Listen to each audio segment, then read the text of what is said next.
Shiv Sena NCP का टूटना भारी पड़ा बीजेपी पर, जाने महाराष्ट्र का चौंकाने वाला रिजल्ट। बीजेपी की तोड़फोड़ वाली राजनीति महाराष्ट्र के लोगों को पसंद नहीं आई। उनकी हरकत से उद्धव ठाकरे और शरद पवार के प्रति सहानुभूति की जो लहर उठी वह एनडीए को बहा ले गई। यहां तक कि अजीत पवार की पत्नी सुनेत्रा पवार भी बारामती सीट से चुनाव हार गईं। बीजेपी के दिग्गज नेता और शिंदे सेना के कैबिनेट मंत्री सुधीर मुनगंटीवार को भी हार का स्वाद चखना पड़ा। अशोक चव्हाण के गढ़ नांदेड़ में उनका उम्मीदवार भी हार गया। मोदी सरकार के कई मंत्री अपनी सीट नहीं निकाल पाए।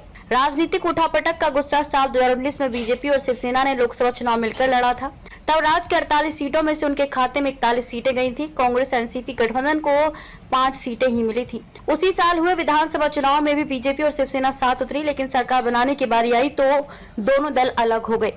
उद्धव ठाकरे मुख्यमंत्री बने, लेकिन जल्द ही उनकी पार्टी टूट गई और सरकार गिर गई। फिर शिंदे सरकार बनी और कुछ दिन बाद ही शरद पवार की पार्टी एनसीपी भी टूट गई। शरद पवार से अलग हुए अजीत पवार शिंदे सरकार में आ गए। राज्य में हुई इस सारी उठापटक के लिए वोटर्स ने बीजेपी को दोषी माना। भारी पड़ा आरक्षण का मुद्दा। राज्य सरकार ने जिस तरह से मराठा आरक्षण मसले को हैंडल किया वह मराठों को रास नहीं आया। इसका असर मराठवाड़ा के मतदाताओं पर तो पड़ा ही, साथ ही ओबीसी समाज को अपना आरक्षण खतरे में नजर आने लगा। इससे मराठा और ओबीसी बीजेपी गठबंधन के खिलाफ खड़े हो गए। अब की बार 400 पार का नारा भी बीजेपी को ले डूबा। विपक्ष दलित मतदाताओं को ये समझाने में पूरी तरह सफल रहा कि बीजेपी 400 सीटें जीतकर संविधान को बदल देना चाहती है। दलित समाज के पार्टी से दूर जाने का सबसे ज्यादा असर पड़ा विदर्भ पर। कांग्रेस ने वहां सेंधमारी कर दी, आरोप लगाया, फिर उम्मीदवार बनाए। बीजेपी ने जिन लोगों पर भ्रष्टाचार के आरोप लगाए, बाद में वही पार्टी के लिए वोट मांगते नजर आए। मसलन दक्षिण मुंबई में शिंदे सेना के उम्मीदवार यामिनी जाधव के पति यशवंत जाधव पर भ्रष्टाचार के कई आरोप लगे। वहीं उत्तर पश्चिम सीट पर रविंद्र वायकर को टिकट दिया, झेलनी पड़ी किसानों की नाराजगी। लोकसभा चुनाव से पहले केंद्र सरकार ने प्याज के निर्यात पर पाबंदी लगा दी। किसानों को ये रास नहीं आया। इसके अलावा किसानों से जुड़े कई और भी मुद्दे रहे। एक तरफ सूखे की मार और दूसरी ओर बेमौसम बारिश से फसलों को नुकसान। दोनों स्थिति में शिंदे सरकार किसानों को मदद नहीं कर पाई। फसलों का उचित मूल्य नहीं मिल सका। एमएसपी के लिए किसान लड़ाई लड़ते रहे। इसकी कीमत भी बीजेपी और सहयोगी दलों को चुकानी पड़ी।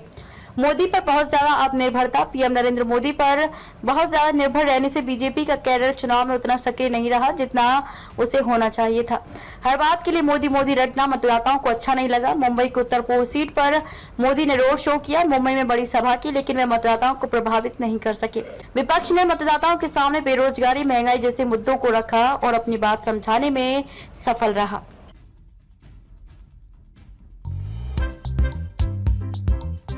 नांदेड़ शहर के फर्नीचर मार्केट में एक भरोसेमंद और मशहूर नाम CM furniture and home appliances. उम्दा क्वालिटी, वाजबी दाम, यही है हमारी पहचान। हमारे यहाँ नामी ग्रामी कंपनियों के सागवान और वुड बेस मटेरियल से बने बेहतरीन bedroom set, sofa set, tea table, अलमारियाँ, dining table, sleep well mattresses और ब्रांडेड कूलर्स और दीगर तमाम तरह के फर्नीचर्स। इसके अलावा ऑफिस फर्नीचर में office table, revolving chair, visitor chair और ब्रांडेड कंपनी के फाइबर चेयर भी दस्तयाब है। शादी व दीगर तकरीबात के लिए हस्बे जरूरत और साइज के मुताबिक फर्नीचर तैयार किए जाते हैं। एक बार जरूर तशरीफ लाएं। प्रोप्राइटर नवाब यासिर और नवाब जुबैर। मजीद तफसीलात के लिए राब्ते का पता है CM furniture and home appliances, near famous function hall, Mal Tekdi road, Deglur नाका, नांदेड़।